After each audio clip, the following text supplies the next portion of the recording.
Bonjour à tous, petite vidéo aujourd'hui pour vous présenter une nouvelle ICO.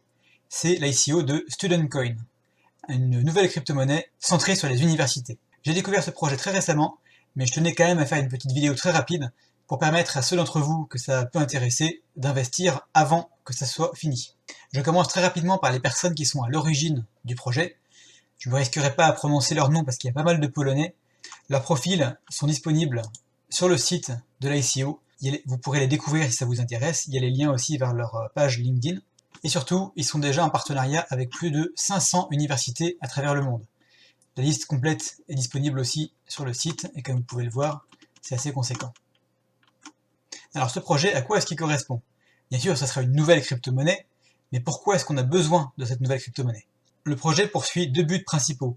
D'abord un but éducatif, qui est de former beaucoup d'étudiants, beaucoup de jeunes à la technologie de la blockchain, et je pense que c'est très important, parce que cette technologie fera partie de notre futur. Et la deuxième partie, elle est plus économique, plus utilitaire. Ce jeton aura plein d'usages différents. Il pourra permettre par exemple d'avoir une crypto-monnaie interne à une université, ou si un étudiant veut monter une start-up, il pourra faire une levée de fonds comme ça. Il est même question de financer des prêts étudiants par le moyen de ce nouveau jeton STC. Vous l'aurez compris, il n'y aura pas que le STC. Il y aura aussi une toute nouvelle plateforme qui a l'ambition de rendre la création de crypto-monnaies accessible à peu près n'importe qui.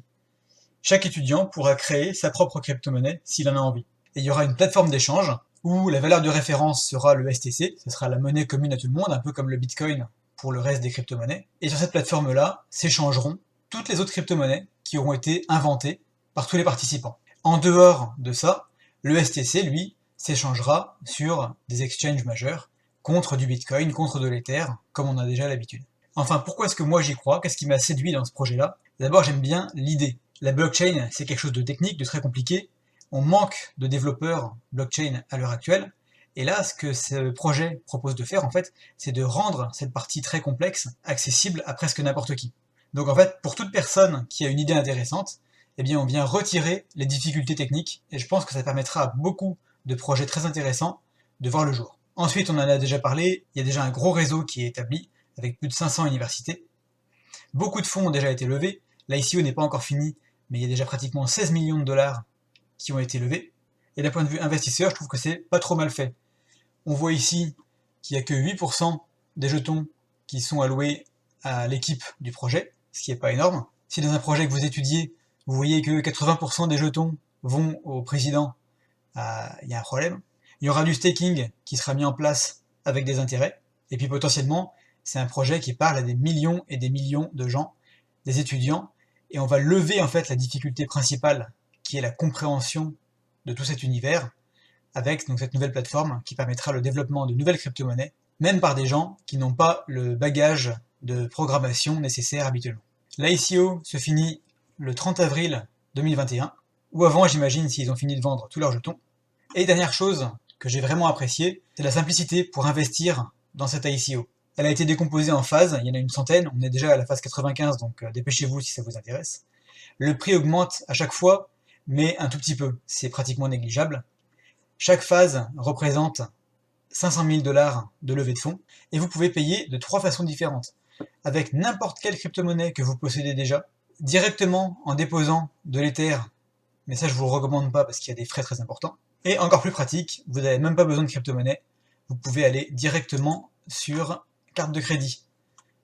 Vous choisissez le montant que vous désirez investir, par exemple 83 dollars, et vous arrivez sur une page qui ressemble à celle de n'importe quel site marchand, et vous payez avec votre carte de crédit, et en quelques minutes c'est fait. Si vous voulez payer en crypto-monnaie, vous cliquez ici, juste en dessous de Coinbase. C'est juste Coinbase Commerce, hein. Vous n'avez pas du tout besoin d'avoir un compte Coinbase pour ça. Vous choisissez également le montant que vous voulez investir. Si vous voulez investir 332 dollars par exemple, vous achetez 20 000 Student Coin. On vous demande juste votre nom, votre email, et ensuite vous allez pouvoir passer au choix de la crypto-monnaie. Vous recevez une adresse, vous envoyez les jetons à cet endroit-là, et quelques minutes plus tard, la transaction est finalisée. Comme d'habitude, je vous conseille d'utiliser le Litecoin, qui présente des frais de transaction vraiment négligeables. Le lien d'affiliation est en description. Sachez que si vous l'utilisez, en plus de soutenir la chaîne, vous aurez 5% de jetons en plus. Comme d'habitude, on perd pas de vue que ça reste une ICO. Rien ne garantit que le projet marchera comme on veut. Alors bien sûr, c'est là qu'il y a le plus de potentiel de retour sur investissement, parce qu'on achète les jetons vraiment pas cher, mais le risque est toujours là, le risque est présent, et on n'investit qu'une toute petite partie de son portefeuille, une partie qu'on peut perdre sans y penser.